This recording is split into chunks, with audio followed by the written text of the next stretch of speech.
Bu videoda biz kirgizmoqchi bo'lgan til yoki yoziqninki o'ngdan boshlash yoki so'ldan boshlash alohida asosan tangshakni o'rganamiz.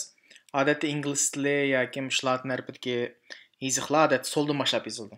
Uyg'urcha, arabcha bu yoziqlar o'ngdan boshlab yoziladi. Buni biz mush abzasning yoki paragrafning ma'balgini ko'rdinglarmi? O'ngga, so'lga. Buni text direction deydi. Shu tekstninki yoki xatning yo'nalishi demakchi. Masalan, mana bu bassaq left to right, so'ldan o'ngga yozganligini ma'ni basamiz, chunki masalan, mana bu sukut altida shunda tanlaqliq. Agar men ma'ni, chunki men ingliz tilida o'ngdan so'lga qilib qo'ysam, buningki yo'linishi o'zgaradi. Buni siz miyada toza his qilolmagan bilan, masalan, ostdan qurdan boshlab ve miyadan hozir so'ldan o'ngga menyapman-ku.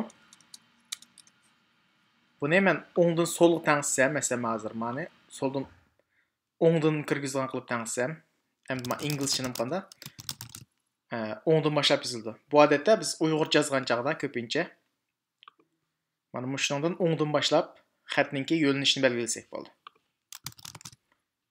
Agar sizlarda mana buyruqlar deymiz har bir paragrafninki.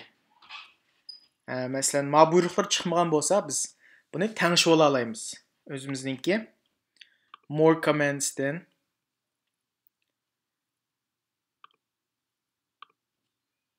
ribbon. Ribbonning ichida ma bu paragraphda. Paragraph homening ichida shundaqmi?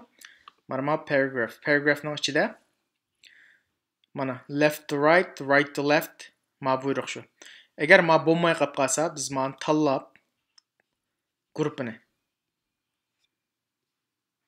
paragrafning ichidagi paragraf bir guruhi. Ma sol tarafdagi popular command mishadan all commands'ni tanlab shu left to right, right to left'ni topsanglar left olgandan keyin bu L'dan topalaymiz. Mana bu miyada ma'ning yo'linish kirgizsak o'qiya belgisidan men o'ng tarafga o'tadi, ondan keyin biz men save'ni bassaq, men basmadim chunki allabirun bor. Agar sizlarninki bu Word'da chiqmay qolib qolsa, shuna tanishsam bo'ldi. Ammo ko'pincha Word'da sukut altida bu berilgan.